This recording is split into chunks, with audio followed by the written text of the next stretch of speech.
নমস্কার, আমি জ্যোতিষ সর্বশ্রী সেন। বন্ধুরা, আজকে এমন একটি চমৎকারী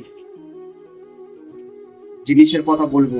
সেই জিনিসটা আপনি লাল কাপড়ে মুড়ে আপনার মানি ব্যাগে হোক, আপনাদের অর্থস্থানে হোক, আপনাদের লকারে হোক, সেটা আপনাদের গৃহে হতে পারে বা দোকানে হতে পারে, ব্যবসার স্থানে হতে পারে, সেই জায়গায় আপনারা যদি ভক্তি শ্রদ্ধা সহকারে রেখে দেন, দেখবেন সেই জায়গা কোনোদিনও খালি হবে না।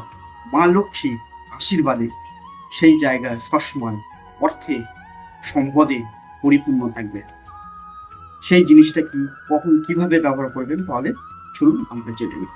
বন্ধুরা, যে কোনো শুক্রবার আপনারা স্নান করে নীল অপরাজিতা ফুলের গাছে একটা ফল হয়, সেই ফলটাকে আপনারা তুলে আনবেন, সেটাকে গঙ্গা জলে দিয়ে দিন।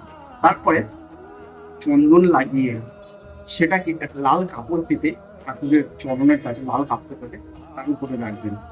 তারপরে চন্দন মাখিয়ে ধূপ দীপ দেখিয়ে ওম নমো ভগবতে বাসুদেবায় 11 বার,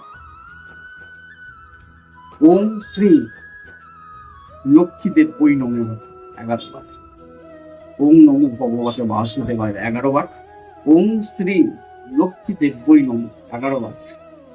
এই মন্ত্র দুটি জপ করে আপনারা লাল কাপড়টিকে বেঁধে আপনার মানি ব্যাগে, আপনারা যেখানে অর্থ রাখেন, সেটা গিয়ে হতে পারে, আপনার ব্যবসা স্থানে দোকানে হতে পারে, সেখানে রেখে দিন।